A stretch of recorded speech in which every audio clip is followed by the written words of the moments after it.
Mesdames, Mesdemoiselles, chers auditeurs et fidèles de la radio des défis Océan FM, bonjour. Assalamu alaikum. En ce mois de Ramadan, je souhaite un très bon carême à tous les musulmans à l'écoute de Dentelle et Soie, ainsi qu'à ceux du monde entier. Qu'Allah veuille bien entendre nos prières et les exaucer si elles doivent nous être bénéfiques.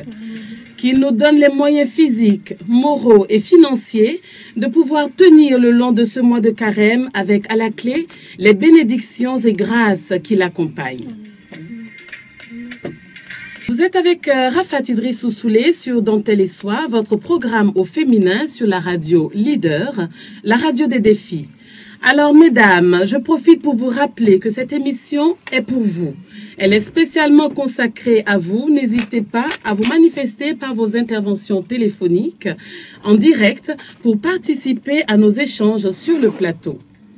Je me ferai également le plaisir de vous recevoir comme invité dans l'émission afin de partager ensemble avec mes chères auditrices un pur moment de divertissement aussi fructueux qu'intéressant. L'auriez-vous peut-être constaté, mesdames?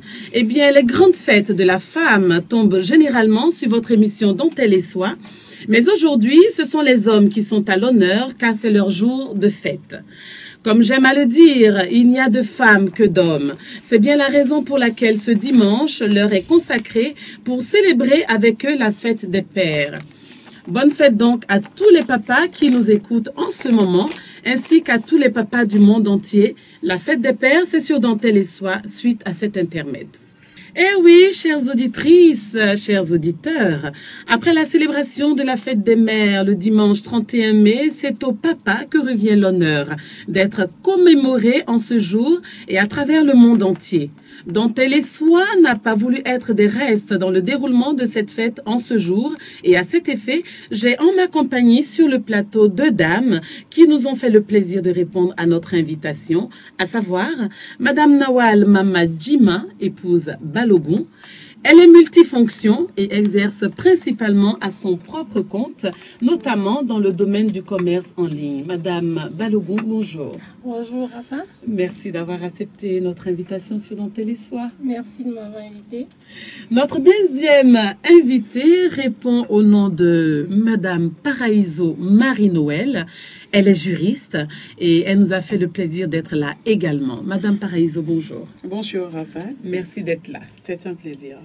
Alors, je rappelle, chères auditrices, qu'à votre désir, vous pouvez intervenir en direct dans nos échanges au 65 00 24 24, 65 00 28 28 et au 21 33 84 19.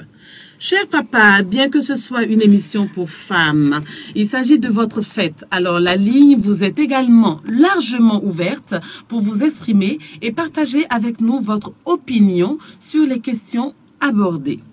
En attendant de se retrouver dans un court instant pour la suite de notre programme en compagnie de nos chers invités, je vous invite à la découverte de l'origine de cette fameuse fête. La fête des pères, origine et signification. La fête des pères est une tradition très ancienne, oubliée jusqu'en 1910. L'idée d'avoir un jour dans l'année dédié aux pères de famille fut reprise par une Américaine. En 1909, Sonora Smart Dodd se rendit compte qu'aucun événement n'existait pour célébrer les pères, contrairement à la fête des mères.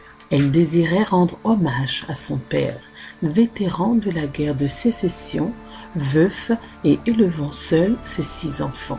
Elle déposa la demande d'organiser une célébration en l'honneur des pères de famille dans la ville de Spokane, dans l'État de Washington, le jour de l'anniversaire de son père, le 19 juin. C'est ainsi que la première fête des pères est née l'année suivante, en 1910. En 1916, le président Woodrow Wilson fit le voyage jusqu'à Spokane pour lui apporter son soutien. Appréciant l'idée, le président Calvin Coolidge inaugura son mandat en évoquant la création d'un jour dédié aux pères de famille en 1924. Il écrivit à chacun des gouverneurs d'État et insista sur l'utilité d'une célébration sans date imposée pour resserrer les liens entre les pères et leurs enfants et inspirer aux pères un respect accru de leurs devoirs. Tous ne répondirent pas à sa demande, mais les États ayant accepté d'honorer les pères choisirent en général la date proposée par Sonora Smart Dodd, à savoir le 3e dimanche de juin. En 1957, le sénateur Chase Smith demanda au Congrès de fixer une date qui sera appliquée dans chaque État.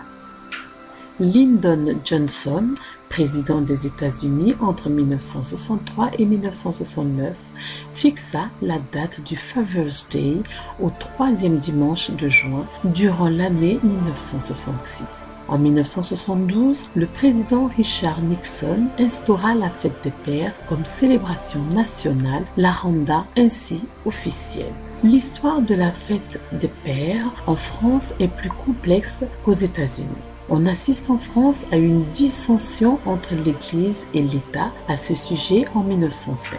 L'État désirait garder cette célébration déjà connue au XVe siècle, mais en lui enlevant son caractère religieux de manière à ce qu'elle devienne laïque.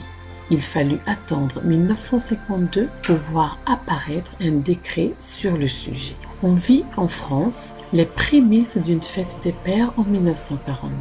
Elle fut reprise dans un but commercial par la marque de briquet Flaminaire, au même titre que la fête des grands-mères créée par la marque de café Grand-Mère. Afin d'augmenter ses ventes, la marque, actuellement connue sous le nom de Bic, prit l'image traditionnelle du père qui fume et lança l'idée de célébrer les pères un jour dans l'année en leur offrant un cadeau, idéalement un briquet acheté dans un bureau de tabac. Contrairement à ce qu'on peut lire sur le web, la fête des pères n'a jamais été fixée par décret dans les années 50.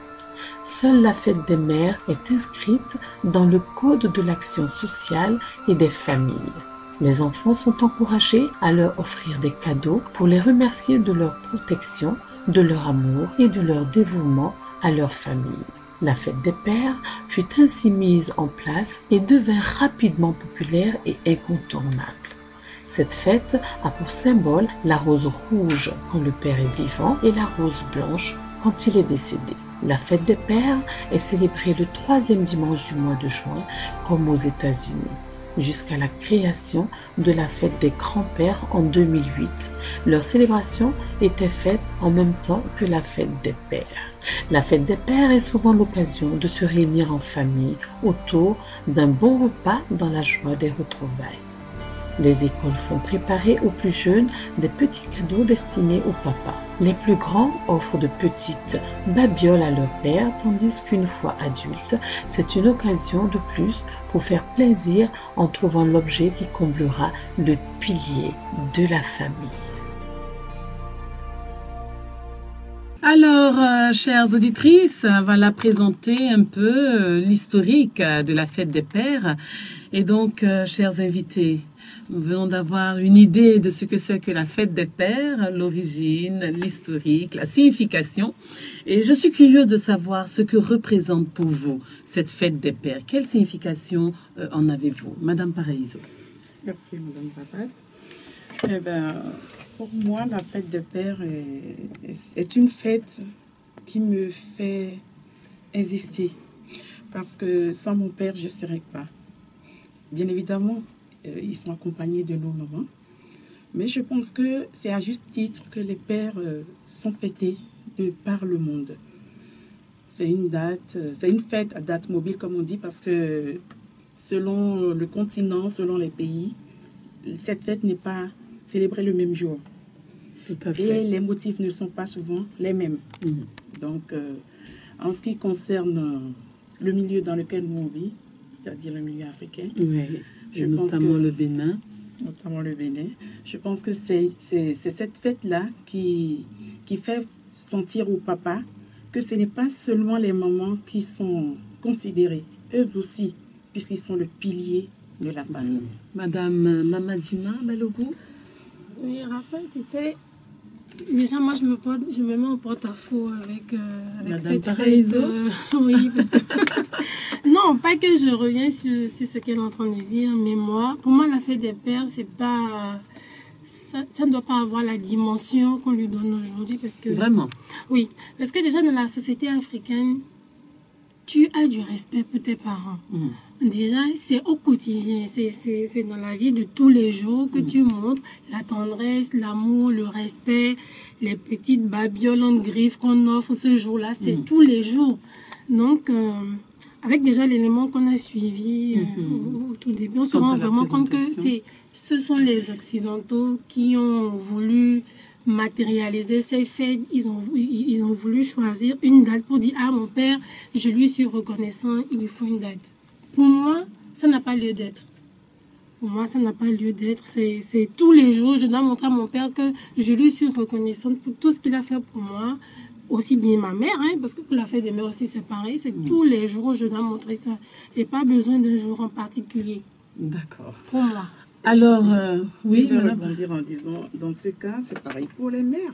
Bien sûr. Mais il faut quand même un jour, puisqu'il y a la fête de l'enfant africain, par exemple, ça ne veut pas dire que l'enfant africain n'est pas respecté tous les jours dans ses droits et autres, mais il y a toujours un jour qu'on leur dédie pour leur donner un peu plus de tendresse que tous les jours, pour leur donner un peu plus d'attention que tous les jours. Ça ne nous arrive pas souvent de dire tous les jours, papa, je t'aime, papa, je te respecte, papa ci, papa ça. Mais je pense que ce jour-là, même les personnes qui sont, je vais dire, muettes sentimentalement, se révèlent. Ont l'occasion de se manifester. Alors, on va peut-être dire que c'est à titre symbolique, en fait, hein, que ces fêtes ont lieu pour marquer justement que peut-être quand bien même au quotidien, nous leur témoignons peut-être notre amour, notre respect, il y a cette marque-là que nous soulignons en ce jour-là pour les commémorer peut-être. Mais c'est que dans ce cas, la fête alors a perdu de son symbole parce que c'est ce jour-là que tu as plein de gadgets à offrir, tu as des sociétés qui rivalisent d'idées les plus saugrenues. Pourquoi pas? Pour moi, c'est plus une fête commerciale qu'une autre aussi. Alors, on va suivre, si vous le voulez bien, l'avis des papas à ce sujet. Pour ce qui me concerne, je n'apprécie pas beaucoup qu'on dédie tel jour au papa, tel jour aux mamans. J'estime que tous les jours, c'est la fête pour les papas et tous les jours, c'est la fête pour les mamans. Chacun devrait pouvoir considérer que madame se dévoue pour la maison tous les jours et pourquoi ne pas lui faire plaisir tous les jours. Réciproquement, en ce qui concerne les papas. Voilà mes sentiments. Longue vie à tous les papas du monde, que la santé soit et que Dieu nous aide à prendre soin de nos enfants naturellement et que nos mamans aussi essaient de prendre soin aussi des papas, de nous écouter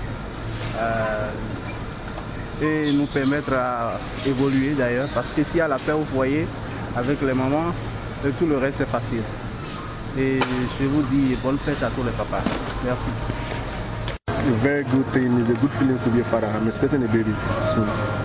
So I'm so happy being a father. Like, I'll be a father very soon and I'm very happy. I'm waiting. I'm looking forward to it. Mais la fête des pères, c'est une bonne initiative. C'est l'occasion de se rappeler aux bons souvenirs de ce que sont les hommes, de ce qu'ils représentent pour la famille, comme pour les mamans également.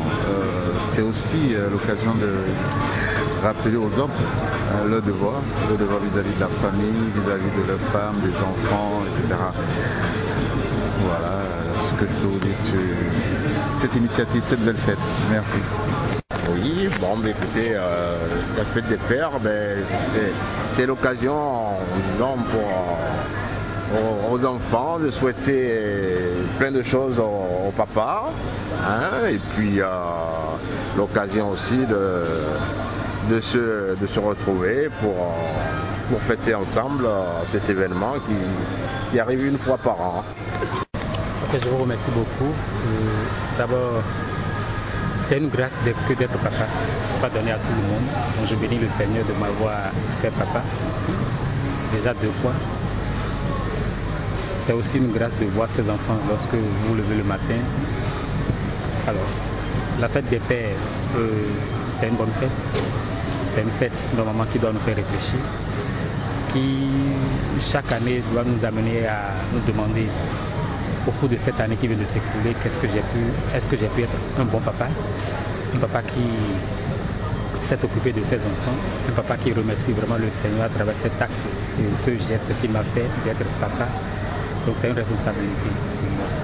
Alors, être père, c'est aussi une charge, c'est vrai, parce que élever un enfant, c'est pas facile. L'éducation d'un enfant, ça passe par là. Lorsque la base est faussée, c'est difficile à récupérer. Ouais, donc, moi, je remercie beaucoup au CNFM pour cette émission et je dis bonne fête de père à tous les pères et je dis aussi du courage à ceux qui sont sur le chemin d'être papa. Merci. Pour la fête des pères, bon, moi particulièrement ça me dit rien de grand, de concret. Bon, les femmes ont les fêtes, ça souvent, c'est les femmes qui sont beaucoup plus en vue. Mais moi, pour les pères, bon, je pense que ça devrait nous faire pareil. Pareil, nous fait aussi la fête.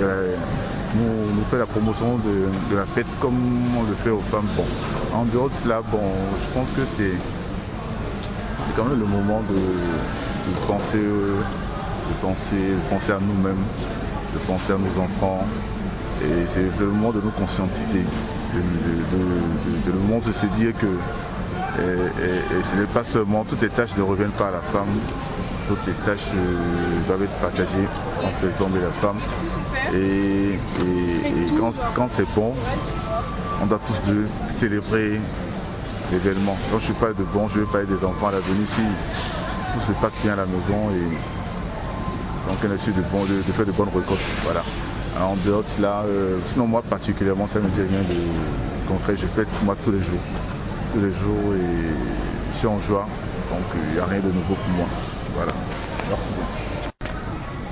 Bon, la fête des pères c'est une bonne chose, parce qu'on pense à nous, les hommes, les papas, et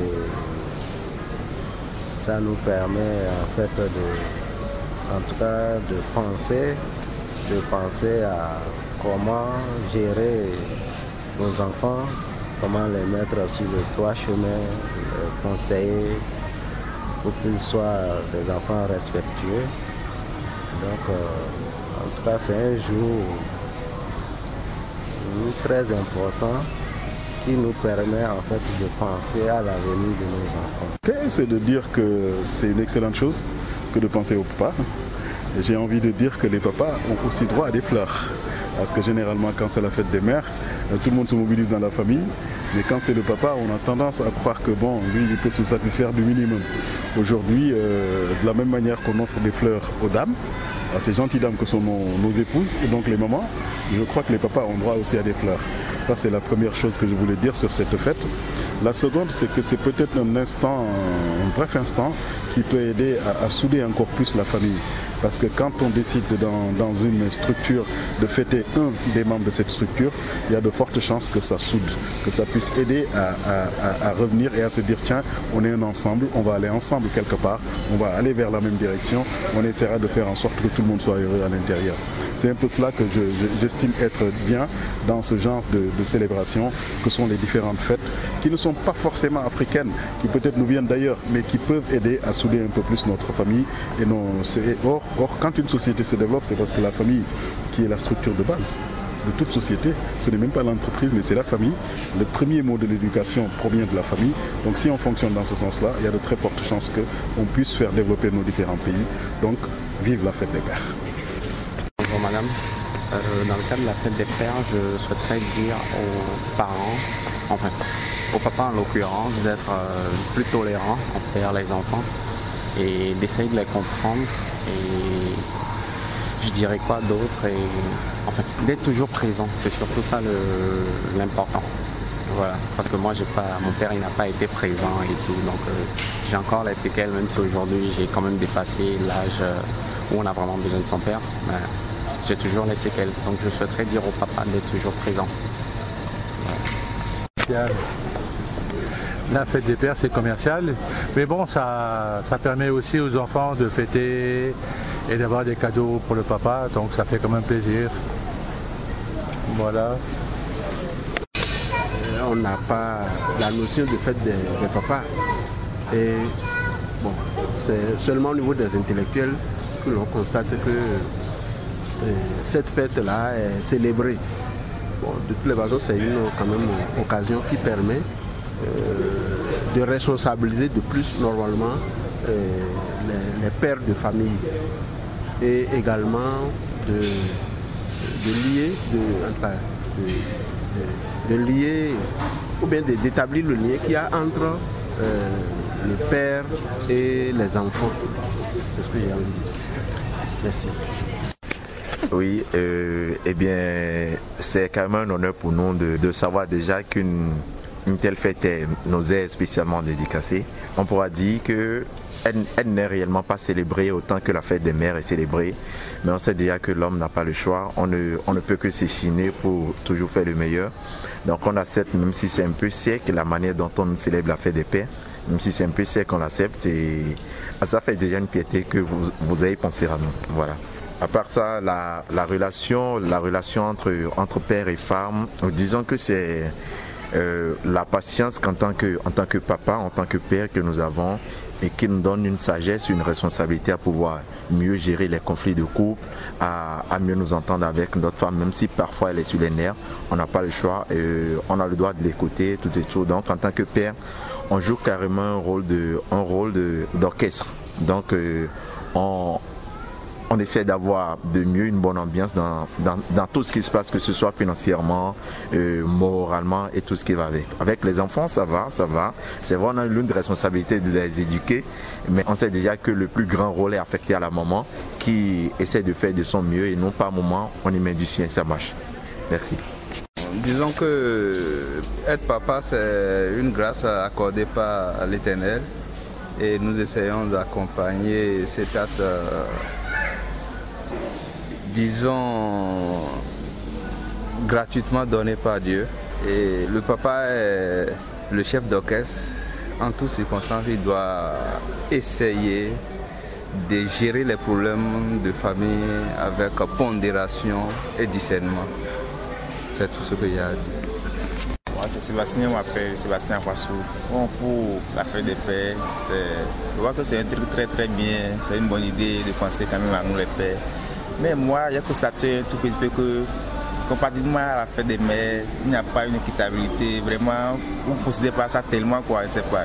Parce que j'ai vu un peu l'influence par rapport à la fête des mères, ce que ça a donné comparativement à cela. On ne considère pas trop. Ouais. Donc c'est là, je suis un peu déçu et je vois que, donc, à penser désormais à nous comme à vous. Parce que sans nous, il n'y a pas vous. Voilà, donc sans vous aussi, il n'y a pas nous. Donc il faut essayer de voir un peu. C'est ce que moi j'ai à dire. Voilà. Moi, mes rapports avec ma famille sont des rapports qui sont beaux fixes. Par rapport à la fête des pères, ce que j'ai à demander aux hommes qui sont pères et tous les hommes d'ailleurs, c'est d'avoir de l'amour pour la famille. Et c'est la famille, c'est-à-dire qui est quand même la cellule mère de la société. Oui, bonjour. Oui, bon, disons la fête des pères, ben, ça se passe bien. Je crois que ça va bien se passer chez moi le dimanche prochain. Déjà, mes enfants et maman, bon, déjà ils sont en train de s'apprêter pour vraiment se mettre en joie avec moi. Voilà, je suis très content pour la fête des pères le dimanche prochain. Bah, c'est une très bonne fête déjà parce qu'on privilégie souvent les mères par rapport aux pères et il faut féliciter les pères pour ce qu'ils font, pour leur engagement et tout. Donc voilà, bonne fête des pères et tout. Et à mon père, bonne fête des pères, papa. C'est une belle fête. C'est une des fêtes qui fait vraiment plaisir aux parents pères. Parce que les pères, les hommes généralement n'ont pas de fête. C'est pratiquement l'unique fête que les hommes ont à ce qu'ils sachent. Donc ça fait que, bon, aujourd'hui, bon, je me rappelle d'abord de mon père particulièrement, d'accord, de tous les hommes, et pourquoi pas de moi-même un dernier ressort. Et c'est un plaisir pour moi d'être dans ma famille dimanche prochain pour manger, boire et puis soulever les verres à l'honneur de la fête des pères. Voilà, madame. La fête des pères, pour moi, est le souvenir que nous détenons de nos parents, les bons gestes que nos parents ont fait à notre endroit et que nous aussi, nous devons continuer ces responsabilités vis-à-vis de nos enfants. En fait, c'est le sens que moi je donne à la fête des pères. Voilà, dans Tel et Soir, les papas sont à l'honneur, nous venons de les entendre. Nous avons écouté leur voix à ce sujet, au sujet de la fête des pères. Les avis ont été partagés, chacun a donné son opinion là-dessus et ça nous permet d'en avoir une idée plus claire. Alors, chers invités, on vient d'entendre les papas par rapport à la fête des pères. Alors, il y en a un qui nous dit que les papas ont aussi droit à des fleurs. Selon vous, à quoi pouvons-nous vanter le mérite des pères? Madame Balogun. Oh, déjà, tu sais, pour moi, comme l'a dit Stromae, tu sais, le célèbre Stromae dans la chanson, tout le monde peut avoir des enfants, mais tout le monde ne peut pas être papa. Donc, le mérite d'un père, c'est d'accorder de son temps à ses enfants. Quand je dis temps, je mets le temps pour l'aimer, pour l'éduquer, pour le conseiller. Et pas seul.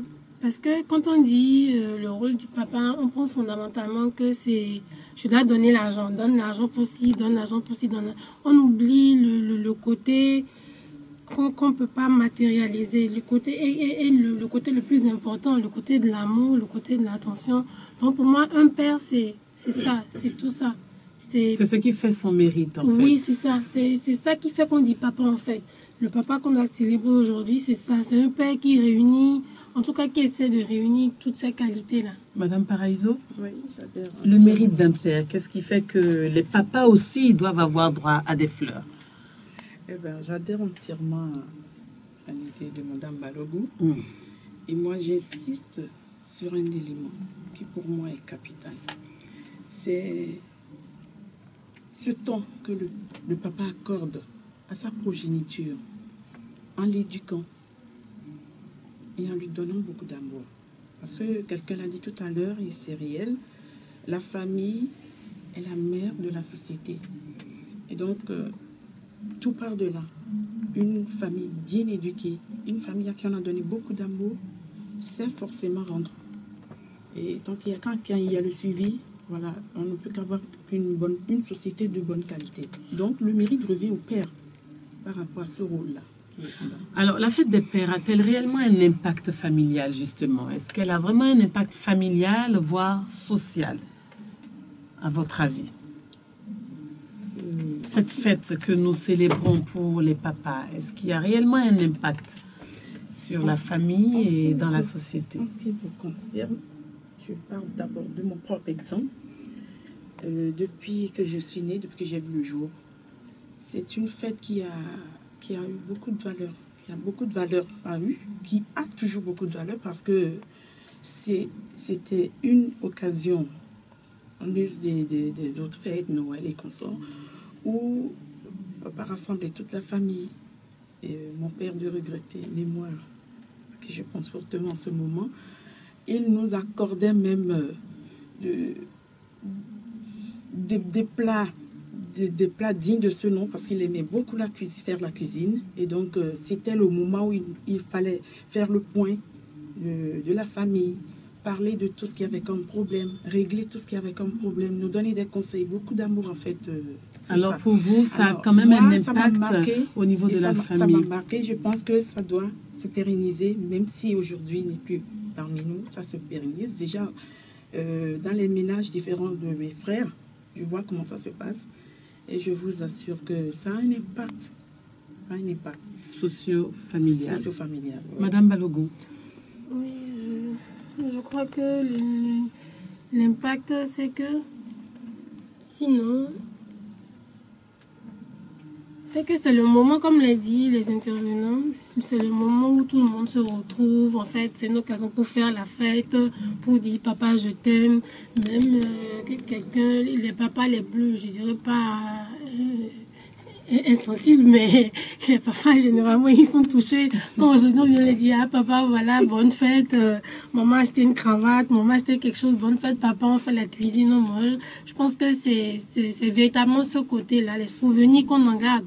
Parce que moi-même j'ai ce souvenir, même si aujourd'hui je suis pas pour cette fête, j'ai le souvenir des fêtes qu'on organisait avec les cousins, les amis, on se retrouvait, c'était la grande fête. Donc je pense que fondamentalement c'est une occasion de rassembler la famille, de rassembler les amis, et aussi c'est l'occasion pour les entreprises, les sociétés de vendre leurs gadgets, justement, de se faire du chiffre. Justement, parce que beaucoup apprécient cette fête comme étant un événement à but commercial, et d'autres pensent même qu'elle s'identifie en fait à une classe donnée, celle des intellectuels. Alors, comment appréciez-vous cette façon de voir les choses? Je suis totalement d'accord, parce que aujourd'hui, pour un papa, quand tu lui dis bonne fête, c'est pas seulement avec la bouche, il s'attend à ce que tu lui emmènes un petit quelque chose. Bon, pour une certaine classe, quand tu dis bonne fête, papa, on pense déjà à ce qu'on va lui offrir, une chemise, une marque d'affection, oui, mais matérialisée. Voilà, matérialisée. On veut plus forcément le... C'est pour ça que je dis je suis contre cette fête, parce que c'est au quotidien que tu dois montrer à ton père que tu l'aimes, que tu as du respect pour lui, que tu l'écoutes, vraiment qu'il représente un modèle pour toi. C'est au quotidien. Et c'est au quotidien, bon, papa, voilà, j'ai trouvé une belle chemise, je m'en suis acheté, je t'en ai pris. Il ne faut pas attendre ce jour-là pour lui montrer que, ah, papa, voilà. Et celui qui n'en a pas, ceux qui n'ont vraiment pas les moyens, et aujourd'hui c'est la fête, on dit c'est la fête de paix, c'est la fête de paix. Tu vas demander à la bonne dame du marché, la fête de paix, c'est pas son problème. Son enfant, c'est pas son problème. J'aimerais bien imaginer cela par un exemple, c'est-à-dire quand on mange tout le temps à la maison, autour de la table, avec la famille, etc. Est-ce que ça nous empêche un jour de choisir d'aller au restaurant pour aller manger, quand bien même on a tout ce qu'on a, tout ce qu'on veut chez soi? Il arrive qu'on choisisse un jour pour aller manger, par exemple, au restaurant. Est-ce que ce n'est pas peut-être une manière quand même de commémorer, en fait, cette idée que nous avons de nos parents, cet amour, cette attention que nous avons envers eux, une manière de matérialiser cela à titre symbolique? Oui. Moi, l'idée me dérange fortement. Alors, Madame Balogun, Madame Paraïso, pardon, par rapport justement à cette idée que les gens ont de la fête des pères, à savoir que c'est une fête à but commercial et réservée pratiquement aux intellectuels. Qu'est-ce que vous en pensez? Moi, je ne suis pas de cet avis. Je ne suis pas de cet avis parce que je ne me souviens pas, depuis plusieurs années en arrière, avoir forcément eu la préoccupation d'aller en boutique, acheter une ceinture, une chemise pour papa, même mes soeurs, même mes frères. Mais je pense que c'était beaucoup plus l'occasion pour nous de réunir la famille d'une certaine manière. Parce qu'on sait que le jour de la fête, au moins, des pères tout au moins, il y aura les retrouvailles. Papa règle les problèmes. En fait, c'est beaucoup plus spirituel et je ne sais pas. Mais il faut dire alors à ce moment, en fait, que c'est relatif à chaque famille. En fait, chaque famille a sa manière de voir la chose, sa manière de célébrer la chose et sa manière de mettre l'accent peut-être sur tel ou tel autre volet au vu des valeurs qu'on veut inculquer peut-être à la famille. L'aspect commercial vient appuyer la fête. Ce n'est pas fondamental. Ça vient accompagner. C'est-à-dire, je veux matérialiser de cette manière-là. Je vais lui offrir quelque chose pour lui plaire. Mais en réalité, on le fête, on s'assoit, on mange, on discute, on se donne beaucoup d'amour. Voilà. Mais justement, la fête des pères, elle est considérée comme une occasion offerte aux parents, notamment au papa, puisque c'est d'eux qu'il s'agit, pour resserrer les liens familiaux entre eux et leurs enfants. Oui, normalement, c'est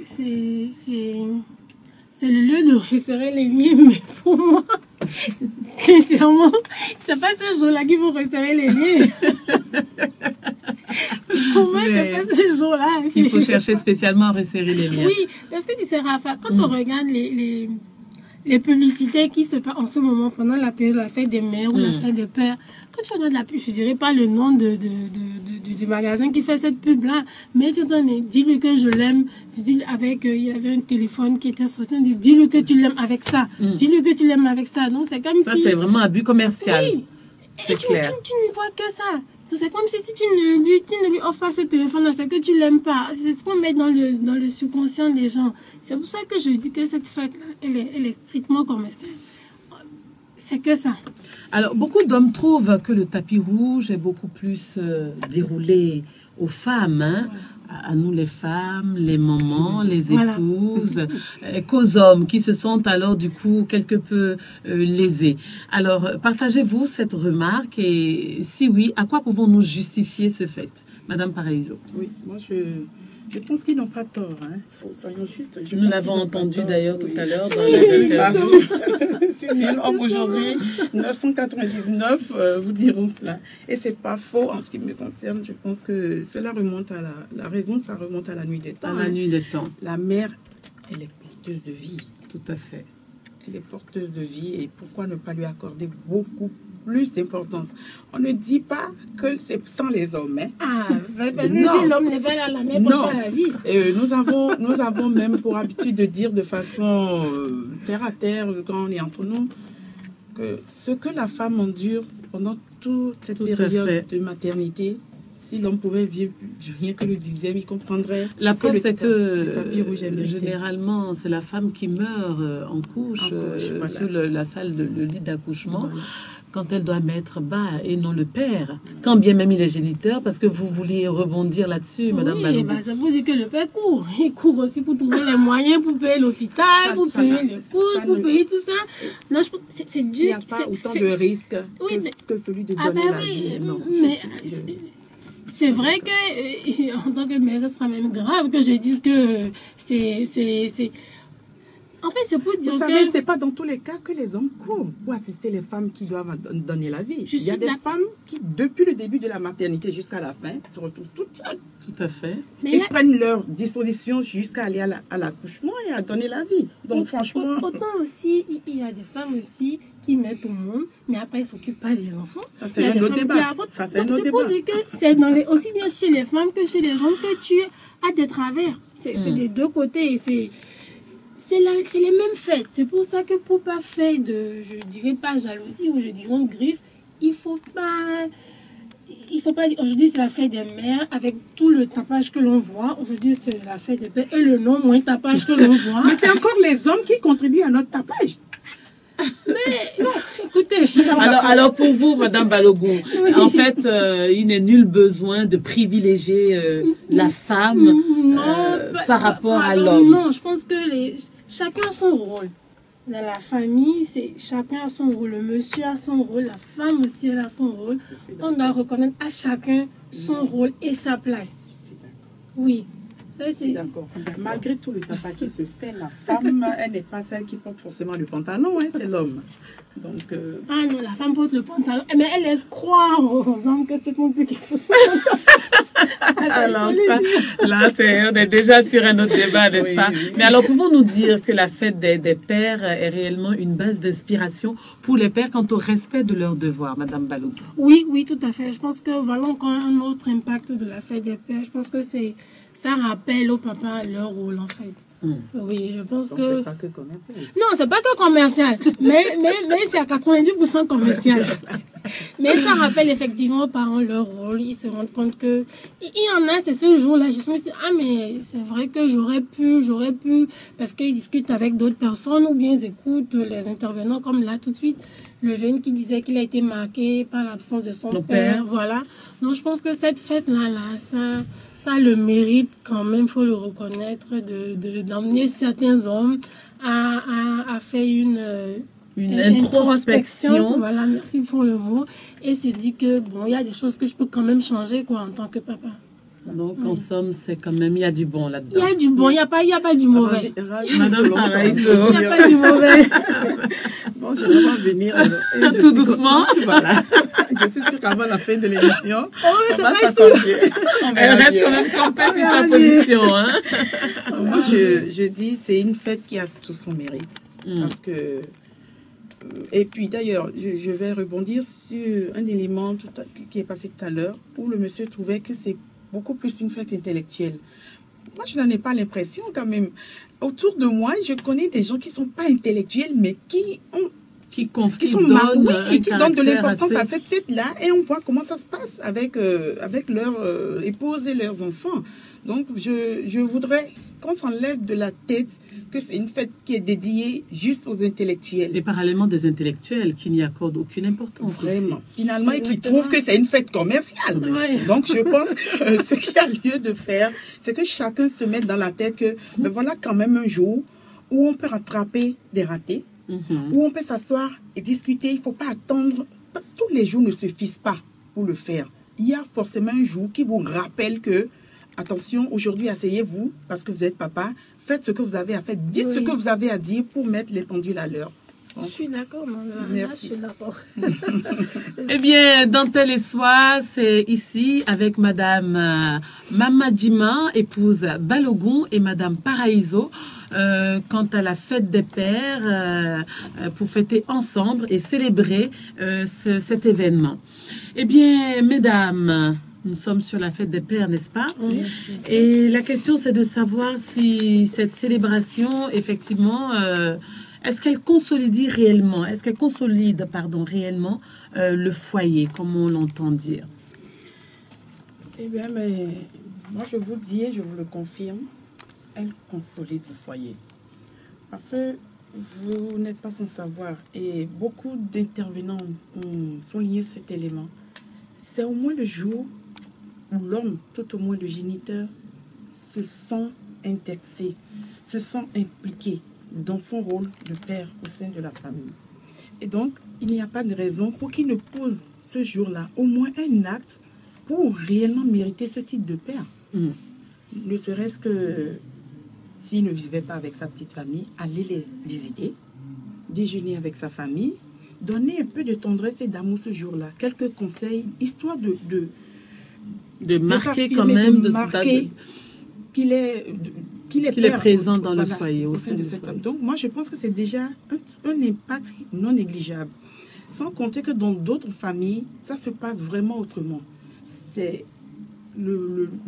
l'occasion où le père de famille pose le veto par rapport à certaines dérives, règle les problèmes, apporte plus d'amour. Des fois même, il fait des effets de surprise.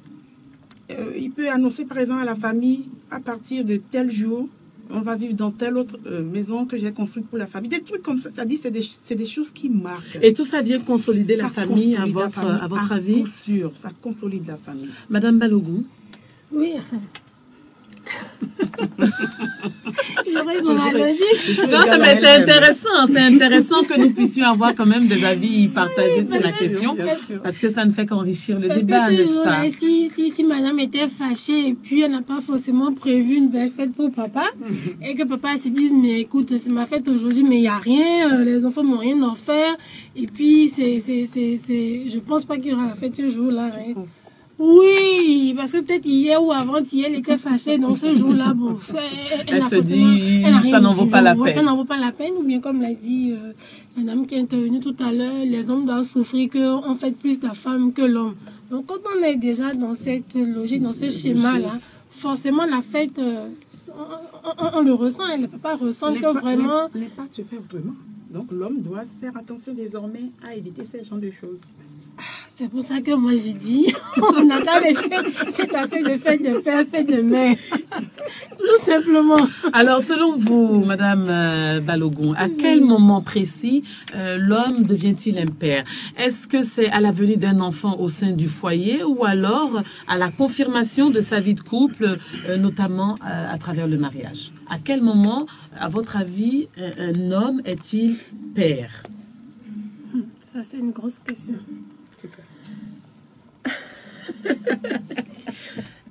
L'homme, je dirais que un homme, c'est pas seulement quand tu as un enfant que tu deviens père. Parce que Enfant biologique, hein, j'entends, parce que tu peux être le père pour un jeune peut te considérer que ça c'est mon père parce que il incarne un certain modèle, une certaine... Oui. Voilà. Là, on est dans le cadre du papa géniteur, en fait, du géniteur même. Là, le géniteur, mais... Est-ce que c'est au moment justement où il voit naître un enfant au sein du foyer qu'on peut le considérer comme étant père, ou est-ce simplement dès qu'il s'engage avec une femme à vivre une vie de couple avec un mariage à l'appui A priori, quand tu te mets en couple, c'est que forcément tu vas avoir des enfants, a priori. Donc déjà, tu te mets dans l'état d'esprit de quelqu'un qui va être père. Tu t'attends à assumer des responsabilités, à assumer le devoir de gardien, le devoir de pourvoyeur de ressources, le gardien de guide spirituel. En fait, autrement dit, est-ce qu'on peut être un bon père tout en étant un mauvais mari? Oui, tout à fait. Ou vice-versa. Oui. Parce que, en fait, le père, c'est quoi? Il a une relation avec son enfant. Alors que le mari, c'est avec la femme, pour moi. Donc, tu peux être effectivement un mauvais mari, être un très bon père, parce que la relation avec ton enfant, tu te dis... Tu as un lien fusionnel avec l'enfant. Parce que, voilà, je prends un exemple. Il y a des hommes qui, bon là, c'est pas dans le cas du mari, hein, mais il y a des hommes qui, ils sont plus avec la mère de leur enfant. C'est-à-dire, ils sont dans un second mariage, mais ils ont une relation exceptionnelle, une relation géniale avec leur premier enfant, j'entends. Donc, tu peux être un excellent père et ça n'aura pas d'impact du tout sur ta vie de famille. Madame Paraiso? Je pense que la notion de papa peut être sérieux. Le géniteur, c'est celui-là qui donne la vie. D'accord? On peut être géniteur sans être papa, à mon avis. Parce que pour moi, le papa, c'est celui-là qui est géniteur ou non, mais qui participe de l'éducation, de l'épanouissement, enfin de tout ce qui rentre en ligne de compte pour l'éducation, l'épanouissement de l'enfant. La croissance équilibrée d'un enfant. Tout à fait. Et c'est moi, en ce moment, que je parle de papa. Et je rends grâce à Dieu pour ce don qu'il a donné à mon père. Et ça, j'ai pu jouir de ça. Je pense que c'est votre cas aussi. Oui, bien sûr. Et je fais vraiment... Je souhaiterais que ça soit le cas de bon nombre de gens. Parce que ce n'est pas toujours ce que nous croisons aujourd'hui. Alors, si vous deviez décrire un bon père de famille en 4 qualités principales, lesquelles seraient-elles? Un père aimant, rigoureux, un bon éducateur. Qu'est-ce que j'ai donné comme 4e élément? Même s'il n'est pas riche, en tout cas, qu'il soit équilibré. Voilà. Tout simplement. Madame Balogun? Oui. 4 principales qualités pour être un bon père, à votre avis? Il y a tellement de choses qu'on pourrait dire. Mais déjà, je peux dire, un père, déjà, il faut qu'il, matériellement, qu'il puisse subvenir, en tout cas, du mieux qu'il peut. Parce qu'on ne va pas demander non plus l'impossible, tu dois, non. Du mieux qu'il peut, déjà, il faut qu'il arrive à subvenir aux besoins de son enfant. Ensuite, un père, il doit être un guide spirituel, parce que tu peux assister l'enfant, tu peux lui donner de ton temps, lui mettre tous les biens que tu lui as à ta disposition, et que le côté spirituel, que tu l'oublies, parce que toi-même tu n'es pas dans cette logique, que tu l'oublies, alors que c'est très important. Je pense que la base de l'éducation aujourd'hui, c'est la spiritualité. Quand je dis spiritualité, parce qu'on a diverses religions, c'est pour ça que je parle de spiritualité. Donc il faut qu'un père qui puisse être ce guide-là, spirituel pour son enfant, sinon pour toute sa famille, il faut qu'il puisse subvenir aux besoins de cette famille-là. Il faut qu'il puisse accorder de son amour. Donc un père aimant, qu'il accorde de son amour à son enfant. Et il faut aussi qu'il apporte de la rigueur. De toute façon, il n'y a pas d'amour sans rigueur, parce que quand tu laisses la liberté à ton enfant de s'épanouir, en même temps, tu lui mets des règles pour l'encadrer, pour le mettre dans un certain... Des barrières. Exactement. Donc pour moi, un père doit avoir tout ça. Il doit savoir, il doit avoir quand même cette qualité pour moi essentielle. Alors, nous savons que l'éducation d'un enfant est un facteur, est un élément clé quand même au sein de la cellule familiale. Mais avec les moultes préoccupations et occupations des papas aujourd'hui, en parlant de voyages par-ci, les rentrées tardives peut-être, les tensions professionnelles, pensez-vous réellement que les papas arrivent encore à s'adonner vraiment à l'éducation de leurs enfants? Pour ma part, je pense que c'est une question de priorité, tout simplement, parce que quand tu priorises l'avenir, sinon l'éducation, sinon l'avenir de tes enfants, il n'y a pas la préoccupation qui va t'empêcher de jouer ton rôle de père, pour moi. Donc, c'est dire que je suis trop occupée ou je suis trop fatiguée ou bien c'est le boulot. Parce que finalement, on court pour quoi? C'est pour les enfants. On court pour gagner le bien matériel. Là, c'est pour l'enfant. Donc, il ne faut pas trop aussi courir que pour ça. Parce qu'il faut pouvoir... Parce que finalement, quand on fait ça, quand tu cours, tu te rends compte après que l'enfant, il a grandi. Il est à l'université, peut-être il est en train d'aller en France ou je sais où. Tu n'as plus cette relation de père-enfant avec lui ou sinon de mère-enfant avec lui. Donc, dire que je suis trop occupée, j'ai pas le temps, je pense que c'est un faux débat. Madame Paraiso? Oui, je suis tout à fait d'accord avec Madame Balogun. Et un enfant, vraiment, je crois qu'il n'y a rien de plus important dans une famille aujourd'hui. Lui-même, père, il a été enfant. Si ses parents l'avaient traité de cette manière, je ne pense pas qu'il soit à cette position-là. Donc, il faut forcément que cela se pérennise. Accorder du temps à son enfant, c'est déjà une marque d'amour, d'ailleurs. Donc, vous lui accordez du temps. Même si vous êtes à des fonctions internationales, on connaît des chefs d'État qui ont du temps pour leurs enfants. Donc, moi, je pense que ceux qui prétendent être à des fonctions où ils n'ont pas le temps à accorder à leurs enfants, je pense que c'est, excusez-moi, c'est du pipeau. Je suis d'accord. L'enfant a besoin du temps. Et je connais des papas qui occupent des postes très important de haute responsabilité. Mais qui aujourd'hui, grâce à l'évolution de la technologie, arrivent quand même à être en contact communiquer avec leur petite famille, avec leurs enfants. Parce que dès que ça ne va pas, la maman tire sur la sonnette d'alarme. Et il y a Skype et autres aujourd'hui qui permettent au papa rapidement de réagir et de mettre le veto et tout. Donc, à n'importe quel moment, il faut être présent d'une manière ou d'une autre. Tout à fait. Et que la présence physique vraiment se fasse beaucoup plus. Voilà. Se manifeste beaucoup plus. Voilà. Mais pas physique pour physique, c'est pas, faut pas être là pour être là. On a déjà parlé de la rigueur de tout ce qui va avec. Il faut jouer son rôle. Ne pas être juste un corps présent. C'est la présence physique pour mettre en pratique tout ce qu'on a déjà cité.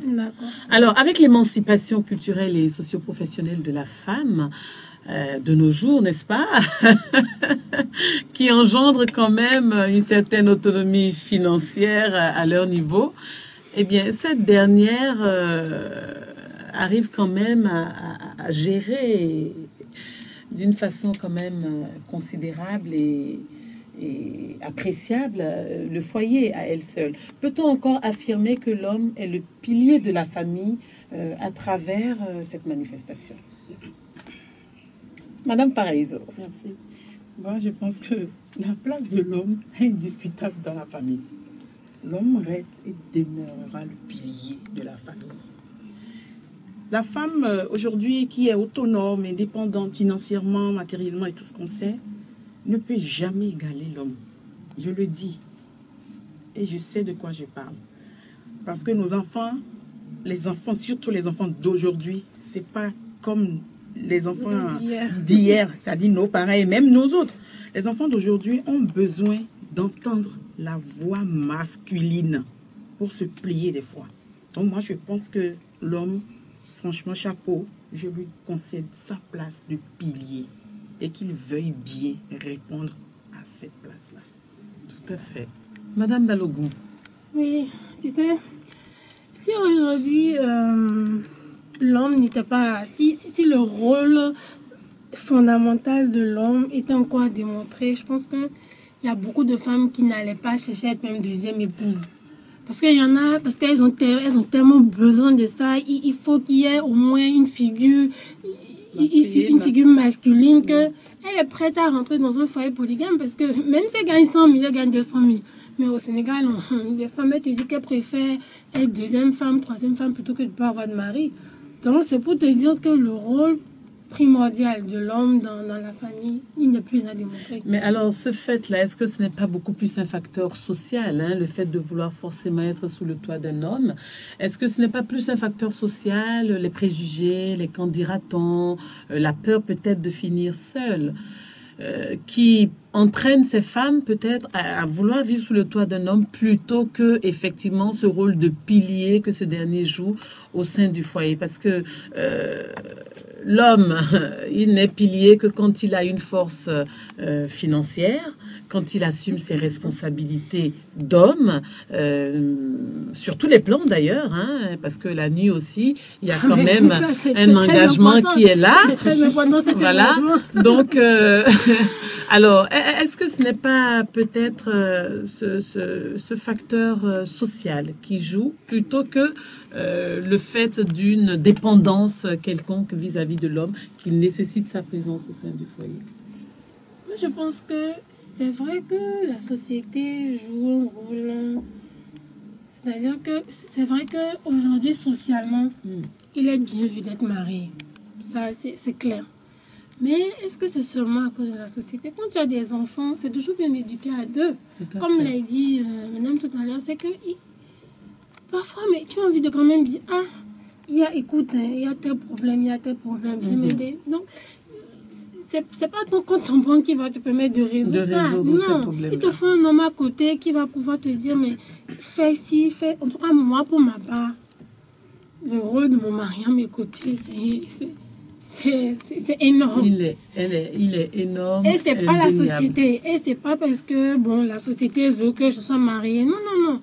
Parce que quand tu as des enfants, surtout, j'entends, quand tu as des enfants, il te faut avoir un homme pour les élever. Et ça te protège de beaucoup de choses aussi en tant que femme. Quand tu es un homme, ça te... Oui, c'était surtout notamment par rapport à ces femmes qui n'hésitent pas à être deuxième, troisième ou quatrième épouse. Parce qu'un homme qui est déjà à 2, 3 femmes, est-ce qu'il a réellement la force, hein, sur la force et les moyens nécessaires, et sur tous les plans, en parlant de moyens, de pouvoir assumer toutes ces cellules familiales? Oui. Madame Paraïso, sur ce point-là, moi, mon avis n'est pas forcément celui de Madame Balogun. C'est vrai, je persiste que l'homme est un pilier pour la famille. Mais c'est lorsque la grâce vous est donnée d'être mariée. À l'impossible, nul n'est tenu. Et toutes les femmes aujourd'hui ne sont pas appelées vraiment à être mariées, réellement. On peut le vouloir. On peut le désirer et ne pas le pouvoir. Mais quand tu ne le peux pas, est-ce que tu vas aller briser le ménage de l'autre juste parce qu'il faut forcément que tu aies un homme dans ta vie? Moi, je pense que non. Et si Dieu vous a donné des aptitudes en tant que femme de jouer un peu ce rôle, n'hésitez pas à le faire. Et il y aura forcément des personnes, même si ce n'est pas forcément vos maris, il y aura peut-être vos frères, vos cousins, des amis hommes, pour venir de temps en temps donner un coup de main. Si c'est juste pour faire entendre la voix d'un homme aux enfants, je vais appeler tonton tel, je vais appeler ton parrain, voilà un peu des choses qui par moment interviennent. C'est vrai que ce n'est pas tout le temps. Vous avez dit tout à l'heure, Madame Balogun, que le compte en banque ne vient pas vous écouter et tout ça. Mais qu'est-ce que vous pouvez faire si vous n'avez pas votre homme? Moi, je ne partage pas l'avis d'aller forcément être troisième ou quatrième épouse d'un homme. Qu'est-ce qui prouve que je serai heureuse à ses côtés, alors que peut-être seule, je consacre toutes mes forces, toute mon énergie à donner le meilleur de moi-même pour éduquer mes enfants. Oui, il y a un aspect. Dans la journée, je me consacre à mes enfants, mais le soir, j'ai bien envie d'avoir un homme dans mon lit. Mais dans ce cas, je fais comment? Si c'est pas le mari de quelqu'un, on est dans une relation, c'est le mari de quelqu'un qu'on va prendre dehors, c'est peut-être le de toute façon, si c'est pas votre mari, il comprendra, c'est le mari d'autrui. Ou si si c'est pas vous qui allez prendre le mari de quelqu'un, c'est quelqu'un qui viendra prendre c'est quelqu'une qui viendra prendre le vôtre, n'est-ce pas? Donc, dans tous les cas, verre à moitié plein, verre à moitié vide. Non, c'est pour dire que c'est pas que l'aspect des enfants, c'est pas que pour les enfants, aussi pour la femme aussi. Pour la femme, pour son épanouissement personnel. C'est très important. Tout à fait. C'est pour ça que on va pas entrer sur ce débat. Il vaut mieux. Enfin, nous fera le plaisir. Il y a nos invités pour une prochaine émission. Mais ce sera avec plaisir. Vous savez, les thèmes sont tellement denses et variés qu'il y en a vraiment à relancer. Voilà, c'était une page musicale avec Koffi Olomide. Vous êtes sur Dentelle et Soie qui est en train tout doucement de tirer à sa fin. Sur le plateau, vous aviez Madame Nawal Mamadjima, épouse Balogun, et Madame Marie-Noël Paraiso. C'était pour aborder la question de la fête des pères qui a été embrassée de long en large, n'est-ce pas? Et nous pouvons donc retenir que cette fête, eh bien, elle est tout de même importante. Elle est importante quand même parce que elle permet au papa de quand même s'inscrire au sein du foyer.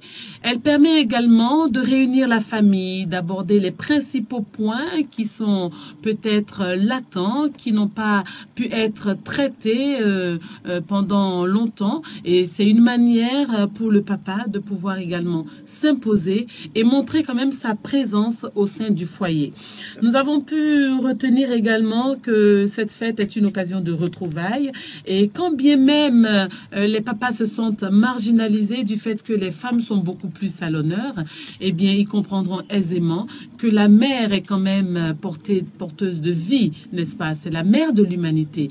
Et ce tapis rouge qui lui est déroulé est à juste titre. Mais il n'en demeure pas moins que les papas ont également leur place dans le cœur de leurs enfants, dans le cœur de leur épouse, et qui n'occupent pas moins une place aussi importante que celle de la maman. Et sachons également que les grandes qualités d'un père, eh bien, le père doit être aimant, il doit être rigoureux, être un bon éducateur, assumer ses responsabilités matérielles et surtout, à la base, être un guide spirituel au sein de sa famille. Sachons également que le papa a une place importante, quand bien même parfois il n'arrive pas à gérer les situations en temps opportun comme il le faut, eh bien il occupe quand même une place importante en tant que pilier, ne serait-ce que pour montrer aux enfants que dans un couple, il existe la voix de l'homme et la voix de la femme pour pouvoir orienter au mieux les membres de la famille. C'était Dentelle et Soie, c'était Rafat au micro. À la technique, nous avions Monsieur Roch et Mademoiselle Semiat à la caméra. Les invités, c'était Madame Mamadjima Balogun, comme entendu, et Madame Paraiso. Merci de nous avoir suivis, en espérant que vous restez toujours fidèles à Océan FM sur votre émission Dentelle et Soie. On se retrouve dimanche prochain pour de nouveaux thèmes tout aussi intéressants qu'enrichissants. Merci de nous avoir suivis. Bon dimanche à vous et bonne fin de journée.